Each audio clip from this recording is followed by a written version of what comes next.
Ayan po mga kabida, sa magandang oras po sa lahat. Welcome po sa aking channel. Ito po, pumalag po mga kabida, ito pong Independent Commission for Infrastructure po, o ICI mga kabida. Dito ho sa pinagsasabi po, ni Congressman Jude Asidre mga kabida, na pinawalang sala daw ng ICI, dun sa kanilang investigasyon po sa issue po ng corruption sa flood control project, Ito hong si dating House Speaker Martin Romualdez. Ayun. Okay? Eto, babasahin ko lang po, Ito pong article ng The Philippine Star, mga kabida.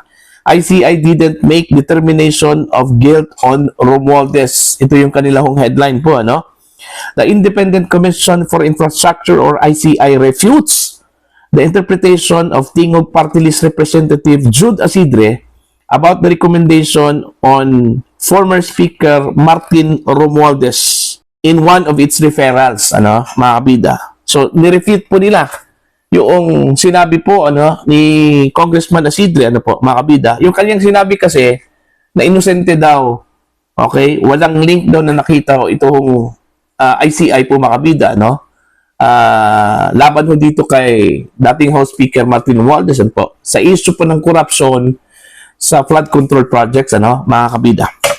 Okay, Asidre was responding to claims of Nabotas Representative Toby Chanco that some lawmakers were receiving financial aid in exchange for impeaching Vice President Sara Duterte. Asidre said the ICI didn't find Romualdez liable on flood control mess. Ayun, doon sila pumalag. Okay? Kasi wala naman po silang sinabi po doon, mga kabida, doon sa kanilang referral na inosente po ito kong si Romualdez, mga kabida. Okay? But the ICI said Asidre selectively quoted the referral and presented this excerpt without its full context. Ayun. So, pinili lang pala, ni Congressman Asidre yung kanyang sinabi po ayon dun ho sa referral po, mga kabida, hindi yung the whole context ng referral po ng ICI, mga kabida. The referral on November 21, 2025 explicitly stated that it is issued without any finding or conclusion of guilt or liability on the part of former Speaker Romualdez. Ayun, yun pala yun. So, wala ko silang sinabi dun sa kanilang referrals. Actually, yung referrals po nila, mga kabida, address po yun sa Office of the Ombudsman, Okay? Wala po silang sinabi doon na guilty ito kong si Romualdez. Wala din silang sinabi po doon na inosente ito kong si Romualdez. Okay? Ni-refer po nila ito sa Office of the Ombudsman for further investigation. Yun yung totoo po doon. Pero bakit po sinabi ni Asidre, mga kabida, na inosente po si Romualdez batay doon ho sa resulta po ng investigasyon po ng ICI, Okay? Sinobrahan po, ni Asidre, yung findings. Alright? Kaya pumalag yun. Okay? Pumalag po itong ICI po, mga kabila. Teka muna, hindi yun totoo, Wala kami sinabi na inosente po si Romualdez, Okay? Eto, tuloy po tayo. The referral clearly shows that the ICI didn't make a determination of innocence or guilt on part of Romualdez. It is precisely for this reason that the Commission referred this matter to the Office of the Ombudsman for further investigation. So, yun pala, hindi po sila nag-recommend na guilty ito kung si Romualdez. Hindi din sila nag-recommend po, mga kabida, na inosente po, ito kung si Romualdez. Ni-refer po nila ito kung findings nila, sa Office of the Ombudsman para sa further investigation, Gusto po nilang magpapatuloy po ng investigasyon po, mga kabida, ito pong Office of the Ombudsman, Okay, pero nagkaroon na po ng conclusion po, Ito pong si Asidre po dito, mga kabida, which is hindi naman po siya party po, ng komisyon, Okay? Hindi ko po alam, kung misinterpreted ba na yung findings, mga kabida, o dinagdagan ng talaga niya ito. Okay? Para lang po ipalabas po, mga kabida, na inosente po, wala kong kinalaman ito kung si dating House Speaker Martin Romualdez, doon po sa issue po ng corruption sa flood control projects, mga kabida. Okay? Ang problema lang kasi dito sa ICI, kaya wala ko silang findings, mga kabida, kung guilty ba o inosente ito kung si Romualdez. Kasi selective lang din yung kanilang investigasyon.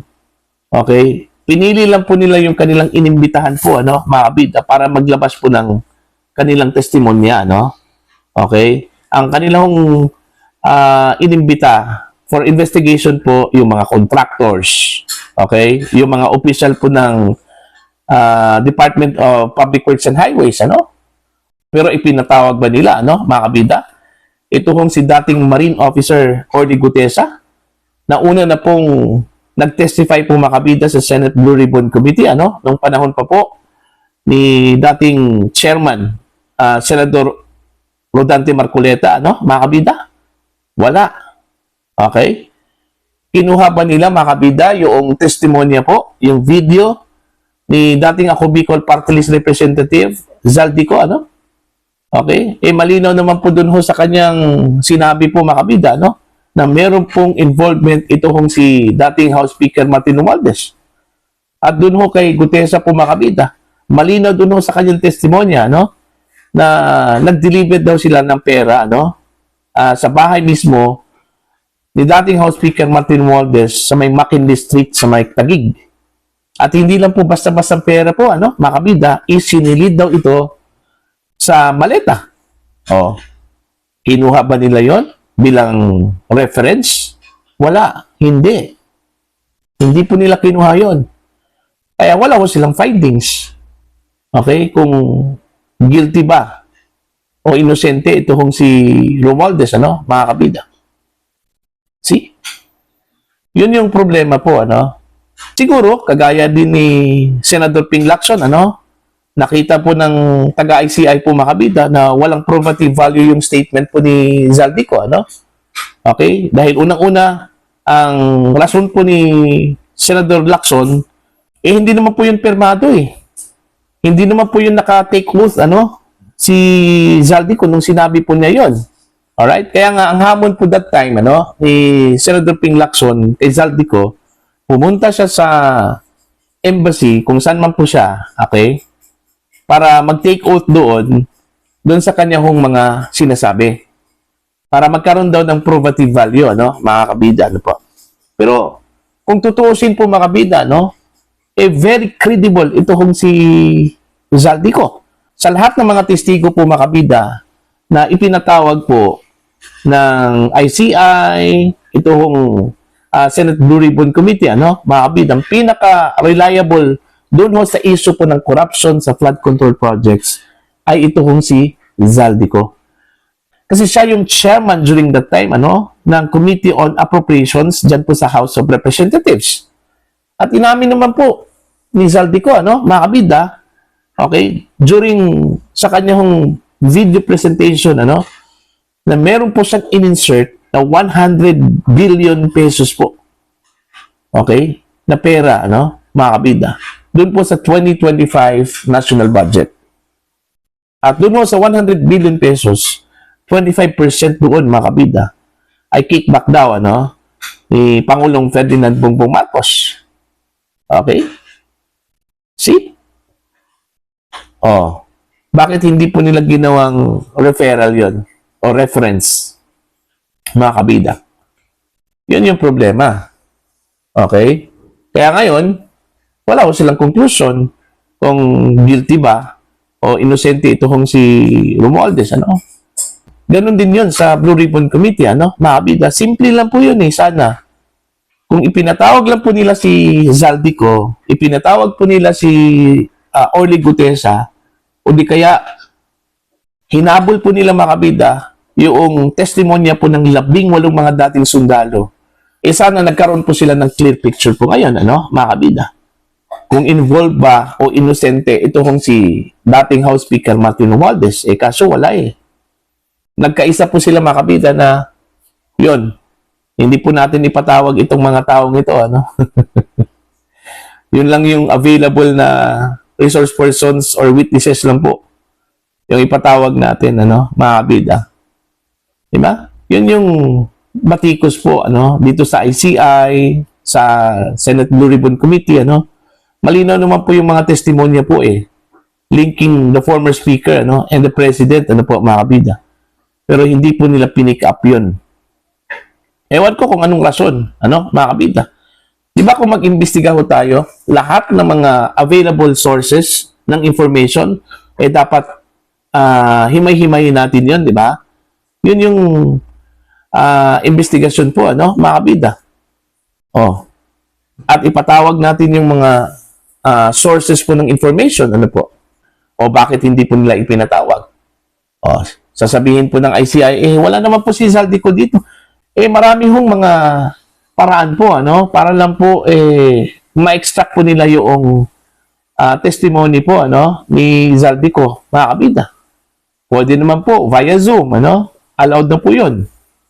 O, bakit hindi po nila ginawa yun, ano? Mga kabida. Diba? Yun nga yung recommendation ni Senator Rodante Marcoleta, no? Sa investigasyon po ng Senate Blue Ribbon Committee, ano? Pero wala Ayaw ho ni Senator Ping Lacson. Okay? Dahil walang probative value daw yung statement po ni Zaldico. Okay? Mga kabida. So, dito ho sa rekomendasyon po ng ICI, ano? Sa Office of the Ombudsman, yung referral po nila na imbestigahan muli, ipagpatuloy yung investigasyon po, ano, dito sa issue po ng corruption sa flood control projects. Ibig sabihin po dito, mga kabida, since wala silang nilagay doon na conclusion, ano, pagdating ho sa involvement po ni dating House Speaker Martin Romualdez, ibig sabihin po dito, hindi pa po off the hook, ano, itong si Romualdez. Pero depende na po yun, mga kabida, sa Office of the Ombudsman, kung kanilang tutuluyan itong si Romualdez, ano? Kasi unang-una po, mayroon na pong sinabi itong si Ombudsman Boying Rimulya, ano, mga kabida, na wala ho silang nakitang direktang ebidensya po, ano, laban ho dito kay Romualdez. Doon pa lang sa sinabi po ni Rimulya, malinaw po, ng kakalabasan po dito, mga kabida, walang kinalaman, ano, itong si Romualdez doon ho sa issue po ng corruption sa flood control projects, ano? Nataliwas naman po sa paniniwala po ng ilan ng mga kritiko, ano, mga kabida. Kung saan po, ang kanilang bansag po kay Romualdez, isa po sa mga mastermind, Okay? Pero hindi po yan kinagat po, ano, ng mga investigador ng Senate Blue Ribbon Committee, ng ICI, at maging itong Office of the Ombudsman, ano po, mga kabida. So yun, ano, pumalag itong ICI po, mga kabida, kay Congressman Jude Asidre dun sa kanyang maling interpretasyon. Hindi ko po alam, ano, mga kabida, kung nagkamali lang po ng interpretasyon itong si Congressman Asidre dun ho sa rekomendasyon po ng ICI, mga kabida, o sinadya po niya itong gawin, ano, para lang po ipalabas, mga kabida, na talagang wala kong kasalanan po, ano, inosente itong si dating House Speaker Martin Romualdez. So para po sa inyo, ano po ang inyong conclusion ho dito? Ano po inyong opinion at pananaw po, ano, mga kabida? Please comment down. Sa mga hindi pa po subscriber po sa akin channel, please subscribe, just click the subscribe button, click the notification bell, click all para updated po kayo, mga kabida, sa aking mga uploads. Maraming salamat po sa inyo lahat.